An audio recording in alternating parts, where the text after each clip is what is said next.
Halo teman-teman, di sini saya akan menjelaskan tentang sentral dogma. Yuk simak apa itu sentral dogma.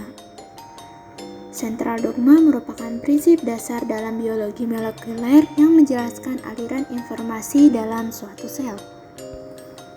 Pada sentral dogma terjadi dua sintesis protein. Yang pertama, transkripsi, dan yang kedua, translasi. Transkripsi merupakan proses pembuatan salinan mRNA yang berasal dari DNA. Sedangkan translasi merupakan proses penerjemah dari mRNA menjadi protein.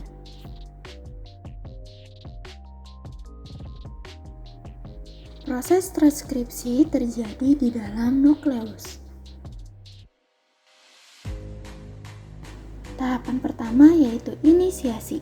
Enzim RNA polimerase mengikat pada wilayah khusus DNA yang disebut promotor. Promotor merupakan urutan nukleotida tertentu yang menunjukkan tempat mulainya transkripsi pada molekul DNA. Selanjutnya, elongasi. RNA polimerase membuka untai DNA untuk membangun untai RNA komplementer. Enzim ini akan membaca untai DNA dan menambahkan nukleotida RNA berdasarkan pasangan basa yang spesifik. Terakhir, terminasi. Proses transkripsi berhenti ketika RNA polimerase mencapai urutan nukleotida khusus yang disebut terminator. Setelah proses transkripsi selesai, kita lanjut ke proses translasi. Seperti yang kita tahu, mRNA mengandung urutan 3 jenis basa nitrogen yang disebut codon.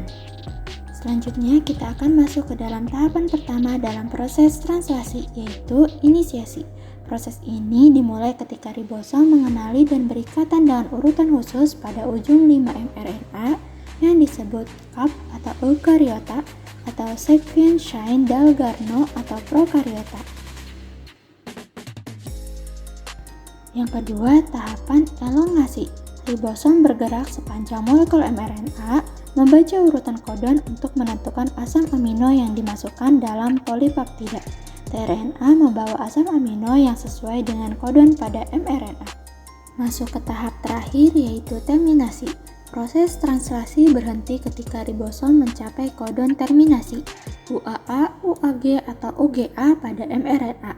Codon terminasi tidak memiliki tRNA yang sesuai sehingga ribosom melepaskan polipeptida yang baru terbentuk dan komponen lainnya seperti mRNA dan tRNA.